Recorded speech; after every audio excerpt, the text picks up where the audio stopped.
se mantiene dentro de mínimos históricos. Entonces yo pensaba que, digamos, la economía no iba a ser un factor tan importante como podría haber sido bajo otras circunstancias. Si, por ejemplo, la recesión hubiera empezado tiempo atrás, parece, sin embargo, que sí va a tener un peso significativo. Vamos a ver si hay sorpresas o no en Brasil. Y ahora nos vamos a Chile, que está pasando nuevas y violentas protestas estudiantiles contra la reforma educativa de la presidenta Bachelet.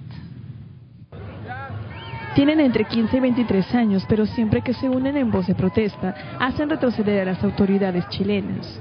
Una vez más, la Confederación de Estudiantes de Chile convocó a miles de jóvenes que salieron a las calles centrales de Santiago en una marcha para protestar en contra de la reforma educativa presentada por la presidenta Michelle Bachelet.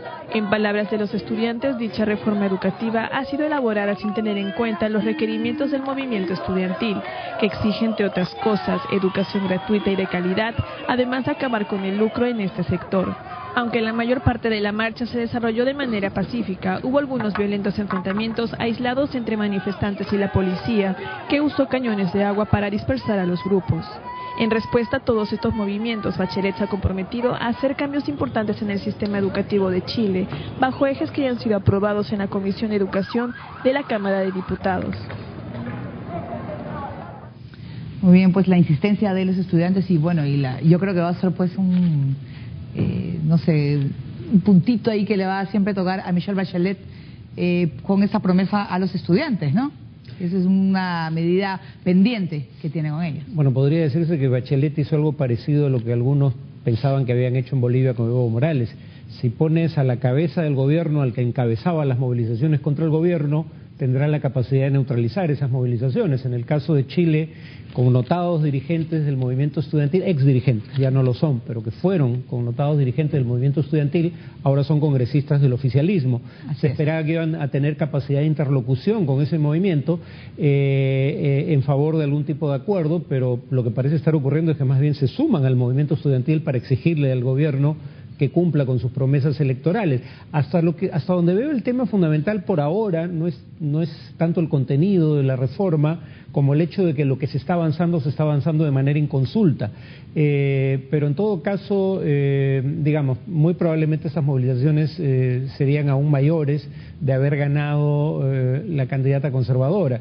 Es impresionante, sin embargo, que sean movilizaciones masivas, aun cuando el gobierno en ejercicio ofreció precisamente cumplir con las demandas del movimiento estudiantil. ¿Pero qué es lo que falta? ¿Ponerlas en práctica o qué? ¿O hacer un cambio de...? Bueno, primero temas de diseño, ¿no? Y el gobierno parece querer aplicar las reformas de manera progresiva, entre otras razones porque su costo es de varios puntos del producto y el aumento de impuestos que ayudaría a pagar esa reforma educativa probablemente no sea lo mejor aprobarlo en un momento en que la economía tiene problemas para crecer. Entonces probablemente se ha querido, digamos, hacer los cambios de manera pautada en el tiempo y eso empieza a generar resistencias. Muy bien, y ahora nos vamos a ir a Venezuela. Un tribunal de arbitraje, el Banco Mundial, ha ordenado a Venezuela compensar con 1,6 millones de dólares a la empresa ExxonMobil por la expropiación de sus instalaciones. El Tribunal Arbitral del Banco Mundial ordenó al gobierno de Venezuela pagar 1.600 millones de dólares a la petrolera estadounidense ExxonMobil en compensación por la nacionalización de sus activos en el país. En un comienzo, la petrolera norteamericana exigió el pago de 10.000 millones de dólares, pero las autoridades de este tribunal limitaron esta cantidad a un monto máximo de 6.000 millones de dólares. En el 2007, Exxon, la mayor petrolera que cotiza en la bolsa, enjuició al gobierno ante el Centro Internacional de Arreglo de Diferencias Relativas a Inversiones, CIADI, por la toma de sus activos en la faja del Orinoco, el mayor reservorio de crudo del mundo. Vale destacar que la Cámara de Comercio Internacional determinó a fines del 2011 que la petrolera estatal PDVSA debía pagar 908 millones de dólares a Exxon por concluir abruptamente el contrato de explotación. Tras esta reciente sentencia, el canciller de la República, Rafael Ramírez, aseguró que su país no tendrá ningún inconveniente en pagar a ExxonMobil. Nosotros estamos listos, ya nos estamos comunicando con la ExxonMobil, es un tema que teníamos previsto y nosotros no vamos a tener inconveniente en finiquitar este laudo y cerrar este capítulo que se convirtió en una amenaza contra la economía de nuestro país y una amenaza contra nuestra política petrolera. Este fallo llega en momentos en que Venezuela y la petrolera estatal PDVSA deben desembolsar por deuda e intereses un promedio de $10.000 millones en los próximos 3 años. Por ahora, Venezuela se ha adelantado en cancelar $1.500 millones tras el vencimiento del bono soberano, pero existe la angustia de que el mercado interno caiga en default debido a la fuerte desaceleración económica y la caída sostenible del precio del barril de petróleo. A esto se suma que Venezuela aún enfrenta otros 30 multimillonarios arbitrajes internacionales en el Tribunal de Ciadi, del que se retiró en el 2012. Así, y siguiendo con ese país, durante una rueda de prensa, Juan Carlos Gutiérrez, abogado del líder de la oposición venezolana, Leopoldo López, presentó una petición formal ante las autoridades jurisdiccionales para liberar de inmediato su defendido, en clara alusión al pronunciamiento del Grupo de Trabajo de Naciones Unidas sobre detenciones arbitrarias. Por su parte, la esposa de López, Lilian Tintori, dijo sentirse satisfecha por la decisión del organismo de la ONU e informó que en las próximas horas viajaría a Madrid y Praga para recabar apoyos y exponer el caso del dirigente de Voluntad Popular, encarcelado, como sabemos, en prisión de Ramo Verde desde febrero último. Además, tiene programado participar en el Foro 2000 de Praga, donde dedicará varias charlas y mesas redondas sobre la situación que se vive en Venezuela. Muy bien, pues el gobierno venezolano pues va a pagar esta deuda de 1,6 millardos de dólares. 1.600 millones, sí. Imagínate. Pero, digamos, la empresa pedía una cantidad mucho mayor en ese sentido. Y además el gobierno venezolano, si quiere, todavía puede pedir la nulidad del arbitraje, con lo cual, digamos, probablemente pierde el recurso, pero estira, digamos, el plazo a unos 3 años hasta que finalmente haya un fallo definitivo. Si no me equivoco, ese es el procedimiento.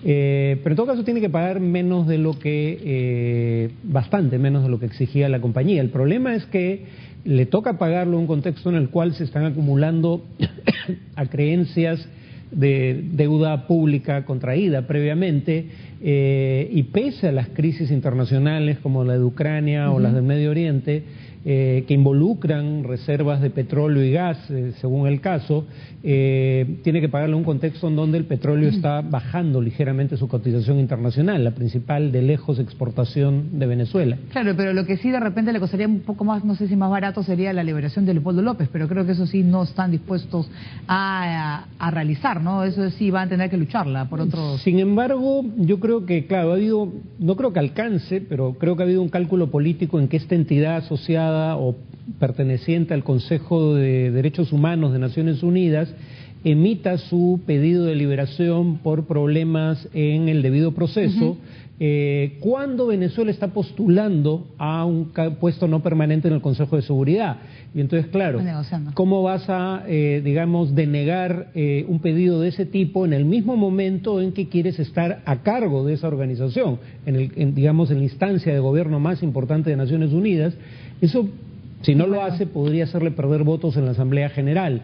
Presumo que tal vez no lo haga de cualquier manera, pero en todo caso se ha hecho de manera de infligir un costo en caso de negarse. Claro, y además lo último en Venezuela es que, por ejemplo, el gobierno de Nicolás Maduro ha bloqueado el acceso, por ejemplo, a la página argentina web de Infobae, todo porque esa página publicó unas fotografías del cuerpo de Robert Serra, el dirigente chavista, en la morgue, y esto pues molestó muchísimo al gobierno venezolano, ya que Conatel, que es el que ha justificado la censura, ha dicho que siguiendo instrucciones en razón de graves violaciones a las leyes venezolanas, se ha ordenado el bloqueo del portal Infobae, cometido faltas graves que ofenden la dignidad de la familia Robert Serra sin que medie ninguna razón noticiosa. Es una fotografía, obviamente, que le deben haber proporcionado trabajadores de la morgue de Caracas, en las cuales se ve el cuerpo de Serra duramente golpeado.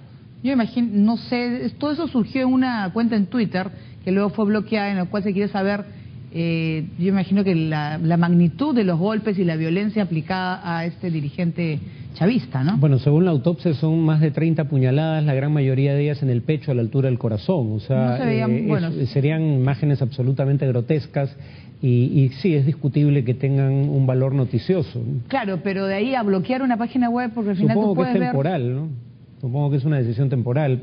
Esto tiene antecedentes. En algún momento se tomó una foto de la morgue de Caracas en donde, digamos, no había suficiente lugar en las mesas para los cuerpos y algunos estaban en el piso. La foto no apareció en el medio que había decidido publicarla, pero la misma foto apareció en medios internacionales como el diario El País, ¿no? O sea, tiene antecedentes esta conducta del gobierno venezolano. Claro, que lo que no le gusta, lo bloquea. Muy bien, nosotros vamos a hacer una primera pausa, vamos a regresar con los ganadores del Premio Nobel de la Paz, entre ellas la joven Malala Yousafzai.